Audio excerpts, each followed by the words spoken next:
আসসালামু আলাইকুম।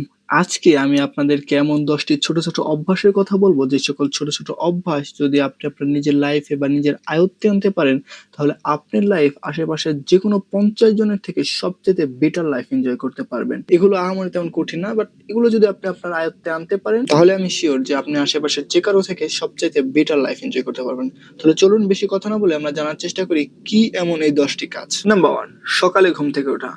আমাদের আশেপাশে সবাই প্রায় ৮টা, ৯টা, ১০টায় ঘুম থেকে ওঠে। কিন্তু আপনি যদি সকাল ৬টায় ঘুম থেকে উঠতে পারেন, সেক্ষেত্রে আপনি তাদের থেকে প্রায় ২ থেকে ২.৫ ঘন্টা সময় পান।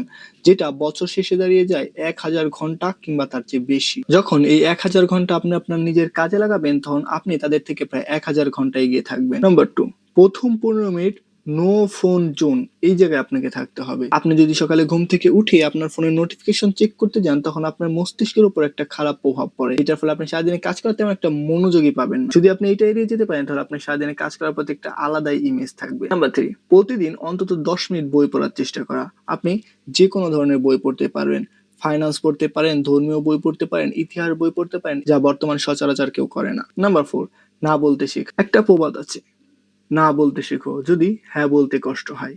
সফল মানুষ আর ব্যর্থ মানুষের মধ্যে একটাই মাত্র পার্থক্য, সফল মানুষ সব কাজের ক্ষেত্রে যেটা তাদের সময়ের সাথে যায় না, সেটাকে তারা না বলতে পারে, কিন্তু ব্যর্থ মানুষ সেইটা বলার ক্ষেত্রেও গিরিমিসি করে। সো না বলতে শিখুন। নাম্বার ৫, প্রতিদিন অন্তত ১০ মিনিট এআই লার্নিং বা নতুন একটা স্কিল শিখুন। দেখুন, বর্তমান পৃথিবীটা এআই এর হাতে, আর আপনি যদি এআই কে সঠিকভাবে ব্যবহার করতে পারেন, তাহলে আশেপাশে সবার থেকে এগিয়ে যাবেন। নাম্বার ৬, রাতে ঘুমানোর আগে টু ডু লিস্ট করে রাখুন। আপনি আগামীকাল কি করতে চাইছেন সকালে যদি আপনি সেটা ভাবতে যান, তাহলে আপনার একটা এক্সট্রা সময় নষ্ট হবে। কিন্তু আপনি যদি রাতে ঘুমানোর সময় সেটা ভেবে একটা খাতায় লিখে রাখেন, তাহলে আপনার সেই অপ্রয়োজনীয় সময়টা নষ্ট হবে না। সেক্ষেত্রে আপনি সকালে উঠে কি কি করতে হবে সেটা তো আপনার আগে থেকে জানা, এবং আপনি সেই কাজটা খুব সুন্দরভাবে করতে পারবেন। Number ৭, ১০ minute social connection. আপনি প্রতিদিন আপনার যে কোনো একটা পরিচিত বন্ধু বা আত্মীয় বা আপনার সহকর্মী কাউকে ১০ মিনিট ফোন দিয়ে কথা বলুন। এতে আপনাদের একটা নির্দিষ্ট নেটওয়ার্কিং তৈরি হবে। নাম্বার ৮, রাত ১০টার মধ্যে ঘুমিয়ে পড়া। আমাদের জাতি ১০টার মধ্যে ঘুমিয়ে পড়া একেবারেই ভুলে গেছে। কিন্তু আপনি যদি রাত ১০টার মধ্যে ঘুমিয়ে যেতে পারেন, আপনার সকালে ঘুম থেকে উঠতে খুবই ভালো হবে, এবং আপনি যদি পর্যাপ্ত পরিমাণ না ঘুমান, তাহলে আপনার আগামী দিনে কাজ করার তেমন একটা এনার্জিই পাবেন না। নাম্বার ৯, ১৫ মিনিট অন্তত শরীর চর্চা করুন।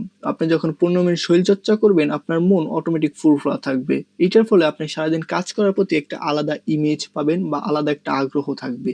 মজার ব্যাপার হলো, আপনার আশেপাশে যাদেরকেই দেখতে পাবেন, তারা কেউই শারীরিক পরিশ্রমের দিকে তেমন একটা নজরে দিচ্ছে না। নাম্বার ১০, সবচাইতে গুরুত্বপূর্ণ, সেটা হলো আপনার মোবাইলকে এনজয়ের জায়গা নয়, সেখানে একটাকে কাজের জায়গা হিসেবে ধরুন। আপনার মোবাইলটা শুধুমাত্র টিকটক, ফেসবুক বা অন্যান্য সোশ্যাল মিডিয়ায় সময় নষ্ট করার জন্য ব্যবহার করবেন না।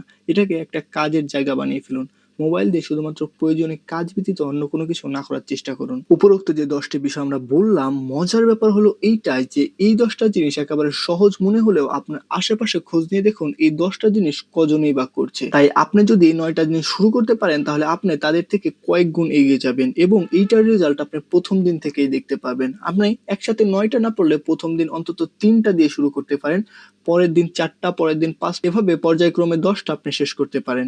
যার ফলে আপনি যে কারো কাছ থেকে সহজেই খুব বেশি এগিয়ে যাওয়ার সম্ভাবনা থাকবে। তো কি আপনি কি তৈরি আগামীকাল সকাল ৫টায় ঘুম থেকে ওঠার চ্যালেঞ্জ অ্যাকসেপ্ট করতে? যদি এই ১০টার কোনোটাও আপনার উপকারী মনে হয়, তাহলে সেটা আপনি কমেন্টে জানাতে পারেন, এবং ভিডিওটি ভালো লাগলে লাইক, সাবস্ক্রাইব করে আমাদের পাশেই থাকতে পারেন। ধন্যবাদ।